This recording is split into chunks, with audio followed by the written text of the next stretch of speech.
नमस्कार दोस्तों।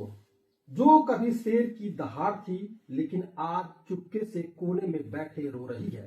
मैं बात कर रहा हूं बहुजन समाज पार्टी की।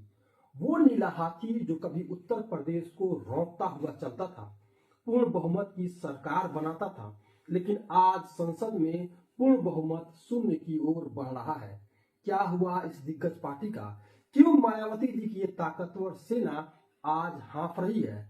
आज की इस वीडियो में हम बीएसपी के पतन का कच्चा चिट्ठा खोलेंगे और बताएंगे कि 2027 में इसका भविष्य क्या है। अगर आप यूपी की सियासत और बसपा की राजनीति में रुचि रखते हैं तो अंत तक इस वीडियो में बने रहिए।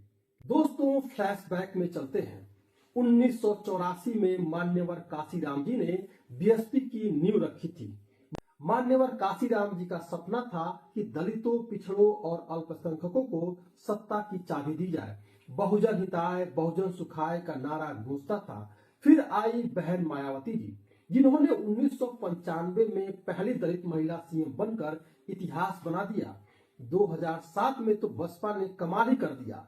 यूपी की 403 सीटों में से 206 सीटें अपने नाम कर ली। 30% से ज्यादा वोट शेयर था। तब बसपा ने पूर्ण बहुमत से सरकार बनाई थी। 2009 लोकसभा चुनाव में बसपा ने 21 सीटें जीत ली। बसपा राष्ट्रीय स्तर पर तीसरी सबसे बड़ी पार्टी बनकर उभरी। बसपा की रैलियां ऐसी कि लाखों लोगों की भीड़ उमड़ पड़ती थी। नीला झंडा हर तरफ लहराता था। वो दौर था जब बीएसपी ने दलितों को गर्व से जीना सिखाया। लेकिन 2024 लोकसभा चुनाव में बीएसपी को एक भी सीट नहीं मिली। यूपी में वोट शेयर गिरकर सिर्फ 9.3% रह गया। राष्ट्रीय स्तर पर वोट शेयर सिर्फ 2% के आसपास है। विधानसभा में बसपा का सिर्फ एक ही विधायक है। राज्यसभा में आखिरी सांसद रामजी गौतम का कार्यकाल नवंबर 2026 में खत्म हो रहा है। उसके बाद 41 साल के इतिहास में पहली बार संसद के दोनों सदनों में बसपा पूरी तरह से शून्य पर होगी। बसपा का राष्ट्रीय पार्टी का दर्जा भी खतरे में है। जहां कभी बीएसपी राज करती थी, आज वो साइडलाइन है। अब सवाल उठता ये है, ये हाथी इतना कमजोर पड़ा तो पड़ा कैसे? बीएसपी का पतन कोई हादसा नहीं, सालों की गलतियों का नतीजा है और इन गलतियों को हम एक एक करके उठाएंगे। बसपा से पहला मेरा सवाल है, क्यों बहुजन से सर्वजन की राजनीति में बसपा कूद गई?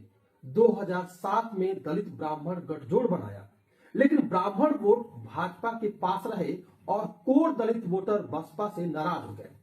क्या बसपा का ये सोशल इंजीनियरिंग का महाफ्लॉप नहीं तो और क्या है? बसपा से मेरा दूसरा सवाल है, बीजेपी की हिंदुत्व लहर ने बीएसपी को क्यों निगल लिया? 2014 से भाजपा ने गैर जाटो दलितों को योजनाओं से लुभाया, बसपा के वोट बैंक को तोड़ा। एसपी की पीढ़ी रणनीति और चंद्रशेखर आजाद जैसे युवा चेहरे ने दलित वोट काटे, फिर बसपा चुप क्यों रही? मेरा तीसरा सवाल बसपा से है, गठबंधनों की बार बार गलती क्यों हुई? 2019 में सपा से गठबंधन कर लिया और बसपा ने 10 सीटें जीत ली, लेकिन 2024 में बसपा अकेले लड़ करके 0 पर पहुंच गई। और मेरा सबसे बड़ा सवाल है, फुल्लन देवी जी ने 25 साल पहले कहा था मायावती ने दलितों को बेच दिया, सिर्फ पैसा देखा। वो वीडियो आज भी गूंज रहा है।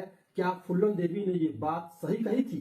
अब सवाल ये उठता है कि बसपा को डुबोया किसने? इसका जवाब है मायावती जी का एक छत्र राज। मायावती ने बसपा में दूसरा नेता पनपने ही नहीं दिया।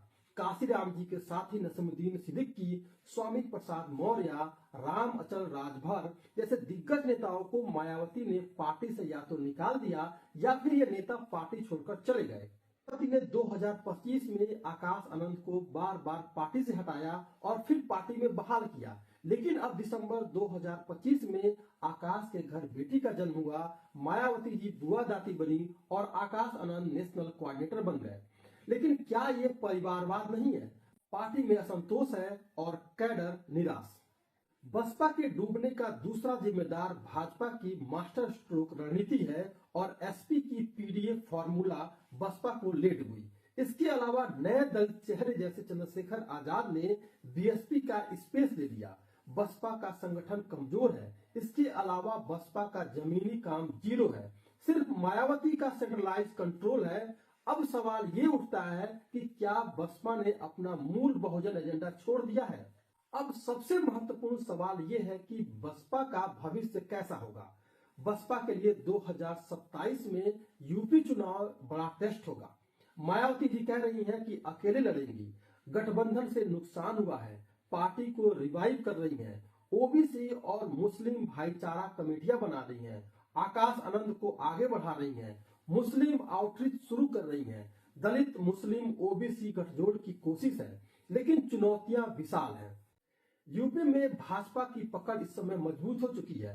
एसपी की पीडीए और नए दलित लीडरों से बसपा को खतरा है। बसपा का वोट शेयर लगातार गिर रहा है। संगठन कमजोर है। अगर बसपा मूल एजेंडे पर लौट आती है, चेहरे को टिकट देती है और बीजेपी को सीधे चुनौती दे तो शायद मायावती कमबैक कर ले, वरना बीएसपी इतिहास की किताब में सिमट जाएगी। दोस्तों, बीएसपी की ये कहानी सिखाती है सत्ता का अहंकार और वोटरों से दूरी किसी पार्टी को खत्म कर सकती है। क्या मायावती इन गलतियों से सीखेंगी? क्या नीला हाथी फिर से दहाड़ेगा?